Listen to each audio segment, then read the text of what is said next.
കുട്ടി ഒന്നുമില്ല. പറഞ്ഞോളൂ. കുറച്ച് മദ്യം കിട്ടിയിരുന്നെങ്കിൽ മനസ്സിനൊരു ധൈര്യത്തിന്.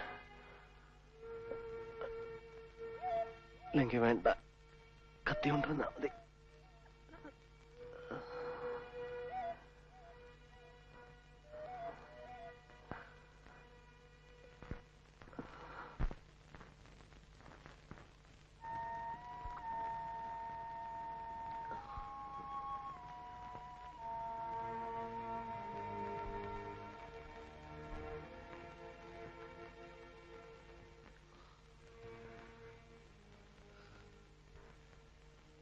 എന്റെ അമ്മ അന്നേ പറഞ്ഞതാണ്, ശിവൻകുട്ടി ഇത് അപകടമാവുമെന്ന്.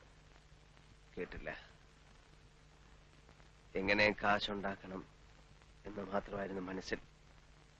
കടങ്ങൾ വീട്ടണം, പ്രേമയെ കെട്ടിച്ചയക്കണം, നല്ല വീട് വയ്ക്കണം, എന്റെ അമ്മ സുഖമായിരിക്കുന്ന കാണണം.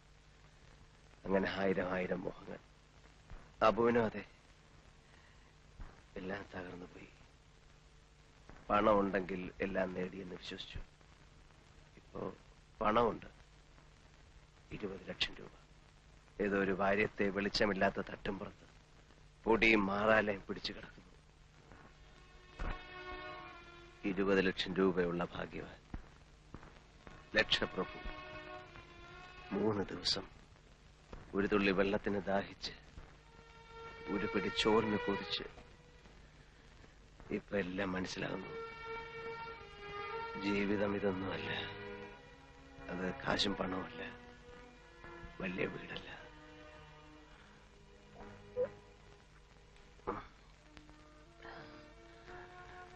പാവാബു മരിച്ചോ ജീവിച്ചോ ആർക്കറിയാം. എന്നെ അവര് കണ്ടെത്തും, ഇന്നല്ലെങ്കിൽ നാളെ.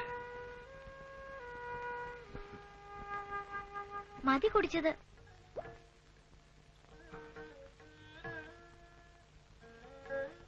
പേടിയാവുന്നുണ്ടോ കുട്ടിക്ക്? ഇത് കുടിക്കണവരെ എനിക്ക് പേടിയാ. ഏടത്തിയുടെ ഭർത്താവ് അയാൾ എന്നും കുടിക്കും. പിന്നെ എന്തൊക്കെ വൃത്തിയേടാ പറയാന്നറിയോ? അസത്ത്. അയാൾ കുപ്പി അന്വേഷിക്കുമ്പോ ഇനിയിപ്പോ എന്താ പറയേണ്ടി ഈശ്വര? എന്നെ പേടിയുണ്ടോ? സത്യം പറഞ്ഞ ഇപ്പൊ കുറച്ചു പേടിയുണ്ട്. പേടിക്കണ്ട. അറിഞ്ഞുകൊണ്ട് ശിവശങ്കരൻ ആരെയും ഉപദ്രവിച്ചിട്ടില്ല. ഞാനിന്ന് ജീവിച്ചിരിക്കുന്നത് കുട്ടിയുടെ കാരുണ്യം കൊണ്ടാ. മറക്കില്ല, മരണം വരെ മറക്കില്ല. ഇയാളുടെ കഥ മുഴുവൻ പറഞ്ഞു. എന്റെ പേരോട് ചോദിച്ചില്ല. സ്നേഹലത എന്ന ശരിക്കും പേര്. തങ്കമെന്ന് വിളിക്കും. അച്ഛൻ തങ്കക്കുട്ടിന്ന്. തങ്കം തങ്കം തന്നെയാണ് കുട്ടിയുടെ മനസ്സും. കൊല്ലുമെന്ന് ഭീഷണിപ്പെടുത്തി. എന്നിട്ട് ആരോടും പറയാതെ എന്തിനാ ഇത്രയും ദയ എന്നോട് കാണിക്കുന്നത്? അച്ഛനോട് പറയണം തന്നെ വിചാരിച്ചേ. പിന്നെ എന്തോ തളർന്നു കിടക്കണം നിങ്ങളുടെ മുഖവും അമ്മയെ വിളിച്ചുള്ള കരച്ചിലും പാവം തോന്നുകയും ചെയ്തു. എന്ത് ചെയ്യണമെന്ന് ഒരു നിശ്ചയില്ലായിരുന്നു. ഭഗവാനെ ധ്യാനിച്ച് തുളസിയിലിട്ട് നോക്കി. 3 പ്രാവശ്യം കമിഴ്ന്ന് തന്നെ വീണേ. ഭഗവാന്റെ ഇഷ്ടം നിങ്ങളെ സഹായിക്കണം എന്നായിരുന്നു.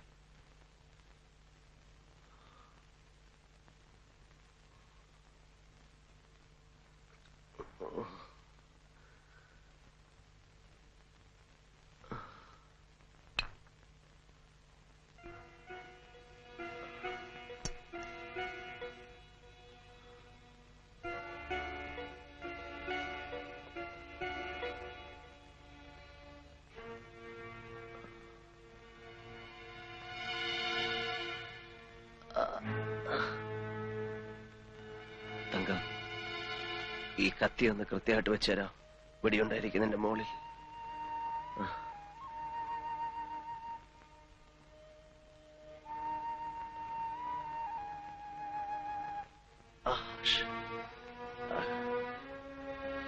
ഷർട്ട് വേണേ കയറിക്കുള്ളൂ.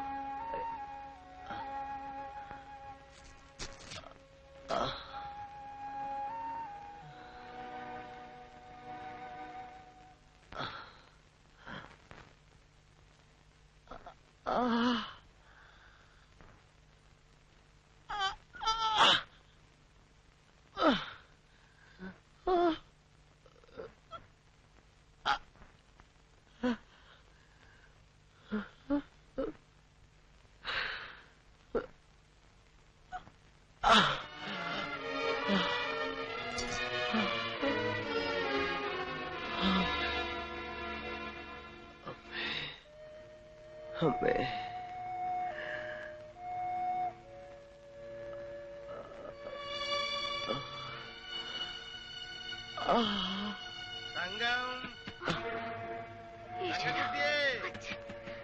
ഇത് പിടിച്ചോണ്ട് കിടന്നോളൂ.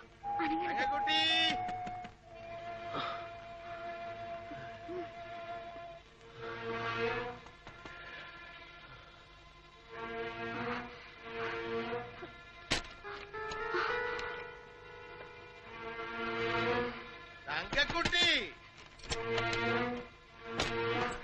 ഇത്ര നേരായി വിളിക്കണ്. ഈ വാതിലെല്ലാം അടച്ചുകൂട്ടി എന്തെടുക്കായിരുന്നു? ഉറങ്ങിപ്പോയി. ഇങ്ങനൊരു ബോധമില്ലാണ്ടാ പെൺകുട്ടികൾ ഉറങ്ങാ? പല്ലുവേദന കുറഞ്ഞോ നിന്റെ? കുറഞ്ഞു. തിരുമേനി ഒരു മരുന്ന് തന്ന് ഞാനത് ശശിധരന്റെ കയ്യിൽ കൊടുത്തു വിട്ടു. ഇവനിവിടെ വന്നപ്പോ വാതിലെല്ലാം പൂട്ടിയിരിക്കണു. വിളിച്ചിട്ട് അനക്കോ ഇല്ല. ഭയപ്പെടാൻ വേറെ എന്താ വേണ്ടേ? ഓട് പൊളിച്ചിറങ്ങി നോക്കിയാലെന്താന്ന് വിചാരിച്ചതാ ഞാൻ. പെൺകുട്ടികളുടെ മനസ്സാണേ. തോന്നാബുദ്ധി എപ്പോഴാ തോന്നുന്നു പറയാൻ പറ്റില്ല.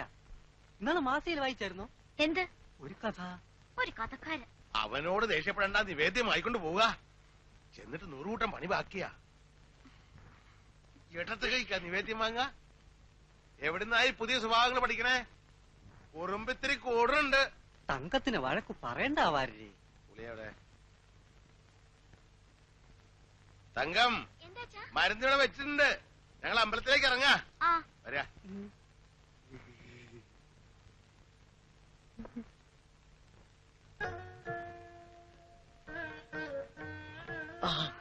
ഇപ്പൊ മാറും വേദന.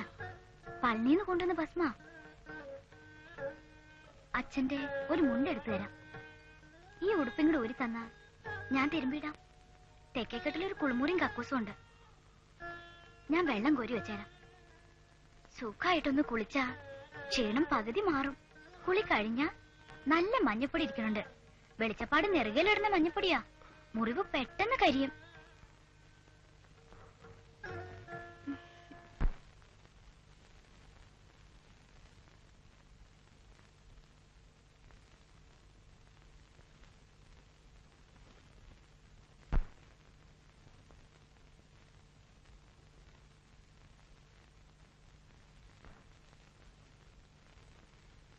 കണ്ണീരൊന്നും കാണിക്കണ്ടടി. ഞാനും കുറെ പെണ്ണുങ്ങളെ കണ്ടവനാ. എന്താ ഉണ്ടായേ? അയ്യോ പാവം, ഒന്നും അറിഞ്ഞില്ല. ആർക്കാ എടുത്ത് വെച്ചത്? എന്ത് കൈ കിട്ടിയ എന്തുകൊടുത്ത് വിൽക്കുമല്ലോ. വിറ്റ് വെച്ച് ഉപ്പിയത്തോടെ വിറ്റില്ലേ? ഇനിയും വിൽക്കാനുണ്ടല്ലോ ഇവിടെ ഒരെണ്ണം കൂടെ.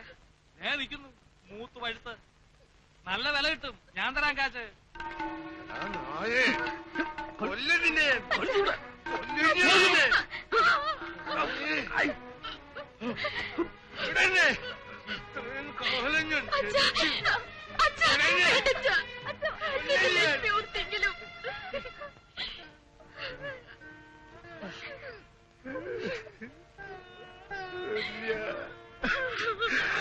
ഈ രായപ്പനെ തനിക്കറിയില്ല. ഇന്ന് വരെ ഒരുത്തൻ മണ്ണ് നുള്ളിയിട്ടിട്ടില്ല എന്റെ ദേഹത്ത്.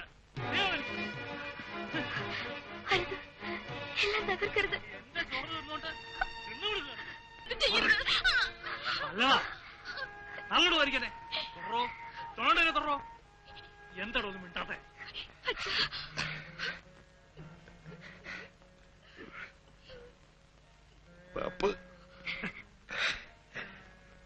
നാണം കെട്ട വർഗം.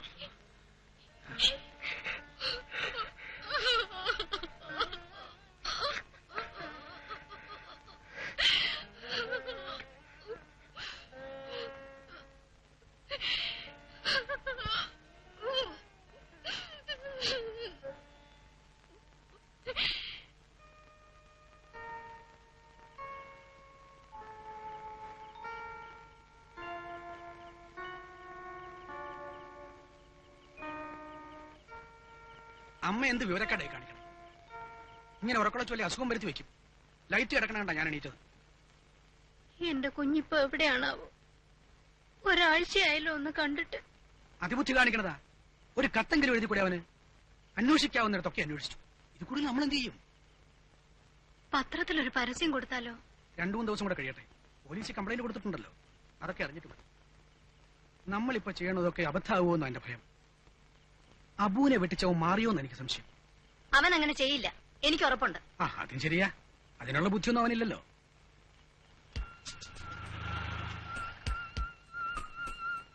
ശിവൻകുട്ടിയാണെന്ന് തോന്നുന്നു.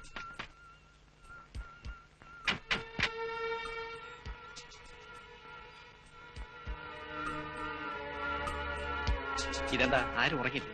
ആരൊക്കെയാ മനസ്സിലായില്ലല്ലോ. ഞങ്ങള് ശിവശങ്കറിന്റെ സുഹൃത്തുക്കളാണ്. ശിവൻ എത്തിയില്ലേ ഇതുവരെ? എന്റെ മക്കളെ ഇതുവരെ ഒരു വിവരമില്ല. ഒരു കത്ത് പോലും അയച്ചില്ലേ? അതല്ലേ സങ്കടം. ഞങ്ങളിവിടെ ആകെ വിഷമത്തിലാ. ഞങ്ങളും ആകെ വിഷമത്തിലാ ശിവനെ കാണാത്തത്. ചേട്ടനല്ലേ? അതെ. ഒന്ന് വരൂ, ഒരു കാര്യം ചോദിക്കട്ടെ. അമ്മ പോയി ഇറങ്ങിക്കൊള്ളൂ.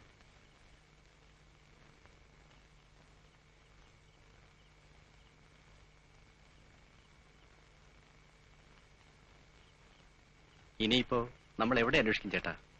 സംഗതി ആകെ പ്രശ്നമായല്ലോ. നിങ്ങൾ അവന്റെ കൂടെ ജോലി ചെയ്യുന്നവരാണോ? ആ, ഇപ്പൊ ഞങ്ങള് ഒരേ തൊഴിലിന്റെ അപ്പുറത്തും ഇപ്പുറത്തും നിൽക്കുന്നവരാ. ആ. ഒച്ച വയ്ക്കരുത്. കഴിവതും സമാധാനം ആഗ്രഹിക്കുന്നവരാണ് ഞങ്ങൾ. നിങ്ങൾ ആരാണ്? ചോദിക്കുന്നതിന് ഉത്തരം പറഞ്ഞാൽ മതി എന്നെ കൊല്ലരുത് എന്നാണ് ഞങ്ങളുടെയും ആഗ്രഹം. ചേട്ടാ, സത്യം പറയും, ശിവശങ്കരൻ എവിടെയുണ്ട്? എനിക്കറിയില്ല. അത് ശരിയല്ല, നിങ്ങൾക്കറിയാം. എന്റെ മോളാണ് സത്യം. എനിക്കറിയില്ല. ഞങ്ങളെ വഞ്ചിച്ചുണ്ടാക്കിയ പണത്തിന്റെ പങ്കുപറ്റാൻ ഇവിടെ എത്തിയിട്ട് ഒരറിവുമില്ലാതെ നിങ്ങൾ പിന്നെയും വെയിറ്റ് ചെയ്തിരിക്കുകയാണെന്ന് ഞങ്ങൾ വിശ്വസിക്കണം. ചേട്ടൻ ഇനി ഒരൊറ്റ കാര്യം ശ്രദ്ധിച്ചാൽ മതി. ചേട്ടന്റെ ജീവൻ രക്ഷിക്കുക. ശിവശങ്കരൻ ഈ ഭൂലോകത്ത് എവിടെയുണ്ടെങ്കിലും അവനെ കണ്ടെത്തും, കൊല്ലും. അനുജനെ രക്ഷിക്കാൻ നിന്ന് വെറുതെ നിങ്ങളുടെ ജീവൻ ഇല്ലാതാക്കണോ? ചേട്ടന് ഭാര്യയും കുഞ്ഞുങ്ങളും ഒക്കെ ഉള്ളതല്ലേ? ദേവി തന്നെ വിശ്വസിക്കണം. എനിക്കറിയില്ല. കൊല്ലരുത്. ജീവന് കൊതിയുണ്ട്. അറിഞ്ഞാലല്ലേ പറയാൻ പറ്റൂ. ശരി. പിന്നെ ആർക്കറിയാം? അമ്മയ്ക്കറിയൂ? ഇല്ല. അനിയത്തി പെണ്ണില്ലേ ഒരാൾ, അവൾക്കറിയൂ? ഇല്ല. പിന്നെ ആർക്കറിയാം? പറയൂ. ഇനി അബൂന് അറിയോന്ന് അറിയില്ല. അറിയില്ലെന്നാ എന്നോട് പറഞ്ഞത്. ചിലപ്പോ അറിയായിരിക്കും. അതെന്താ? അവർ രണ്ടുപേരും കൂടെ ഇതൊക്കെ ചെയ്തത്. പേര് കൊടുത്തത് ശിവശങ്കരന്റെ ആണ് മാത്രം. ഓഹോ, അപ്പൊ അവൻ ടാക്സിക്കാരൻ സുഹൃത്ത് മാത്രമല്ല അല്ലേ?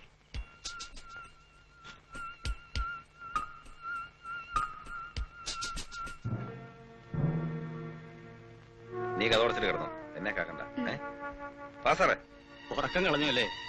ഞങ്ങള് ടാക്സി ഡ്രൈവർമാർക്ക് അങ്ങനെ വല്ലതും ഉണ്ടോ സാറേ? എപ്പോ ഒന്ന് വിളിച്ചാലും പോണം. സാറ് കയറിയാട്ടെ. സാറേ,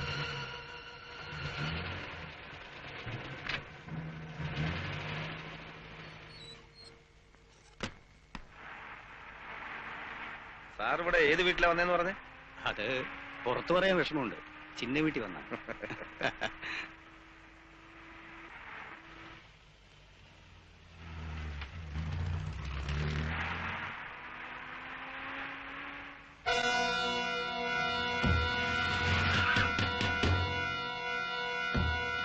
ബഹളമൊന്നും ഉണ്ടാക്കാതെ ഇറങ്ങുന്നതാണ് ബുദ്ധി.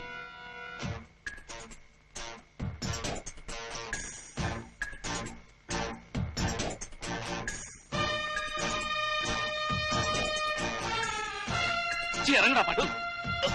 നീ രക്ഷപ്പെടാൻ വിചാരിച്ചോ? ഫാൻസി വേണ്ട, ഇത് ഞാൻ കൈകാര്യം ചെയ്തു. സോറി അമ്മ. വരൂ, നമുക്ക് സംസാരിക്കാൻ. വരൂന്നേ. അബുവിനെ ഇപ്പൊ സംഗതികളുടെ കിടപ്പ് മനസ്സിലായിട്ടുണ്ടാവുമല്ലോ. അബു ശിവശങ്കരന് ഒറ്റിക്കൊടുത്തത് ഞങ്ങളെയാണ്. നിങ്ങളെ വഞ്ചിക്കണമെന്ന് മനഃപൂർവ്വം വിചാരിച്ചിട്ടല്ല. കുറച്ച് പണം കിട്ടാനൊരു മാർഗം. മനസ്സിലായി. പക്ഷേ ചെയ്തത് വലിയ ചതിയല്ലേ? വലിയ റിസ്ക് എടുത്താണ് ഞങ്ങൾ ഈ ബിസിനസ് ചെയ്യുന്നത്. വെറും വിശ്വാസത്തിന്റെ മുകളിലാണ് കോടിക്കണക്കിന് രൂപയുടെ ബിസിനസ് നടത്തുന്നത്. നിങ്ങൾക്ക് 10-20 ലക്ഷം രൂപ കിട്ടി. പക്ഷേ ഞങ്ങൾക്ക് പോയത് 1 കോടിയാണ്. മാത്രവുമല്ല, വിശ്വാസം നഷ്ടപ്പെട്ടില്ലേ? അതൊരു ചെറിയ കാര്യമല്ല. ചെയ്തത് തെറ്റായി പോയെന്ന് അറിയാം സാർ. Very good. പക്ഷേ തെറ്റ് ചെയ്തിട്ട് സ്കൂൾ കുട്ടികളെ പോലെ തെറ്റ് സമ്മതിച്ചിട്ട് എന്താ കാര്യം? തെറ്റിനുള്ള ശിക്ഷ അത് അനുഭവിക്കണം, വേണ്ടേ? സാർ, ഭാര്യയും അമ്മയും പെങ്ങളും ഒക്കെ ഉള്ള ഒരാളാണ് സാർ. അവർക്ക് ഞാൻ മാത്രമേ ഉള്ളൂ. എന്നെ ഒന്നും ചെയ്യരുത്. നിങ്ങളുടെ കാര്യത്തിൽ എനിക്ക് വിഷമമുണ്ട്. ആളുകളെ കൊല്ലുന്നത് ഞങ്ങളുടെ ജോലിയേ അല്ല. ഞങ്ങൾക്കും അമ്മയും പെങ്ങളും ഭാര്യയും കുട്ടികളും ഒക്കെ ഉണ്ട്. അബുവിനൊരു തെറ്റുപറ്റി. ഇനി ഇത് ആവർത്തിക്കില്ലെന്നും ഞങ്ങൾക്കറിയാം. പക്ഷെ അബുവിനെയും ശിവശങ്കരനെയും പോലെ പണം അത്യാവശ്യമായിട്ടുള്ള പലർക്കും ഈ തെറ്റ് ചെയ്യാനൊരു തോന്നലുണ്ടാവും. അവർക്കിതൊരു പാഠമാണ്, വേണ്ടേ? ഞങ്ങൾ മാത്രമല്ല, ഈ തൊഴിൽ ചെയ്യുന്ന എല്ലാവരും അത് ആവശ്യപ്പെടുന്നു. അതുകൊണ്ട് ശിവശങ്കരനെ ഞങ്ങൾക്ക് വേണം. അവൻ എവിടെയുണ്ട്?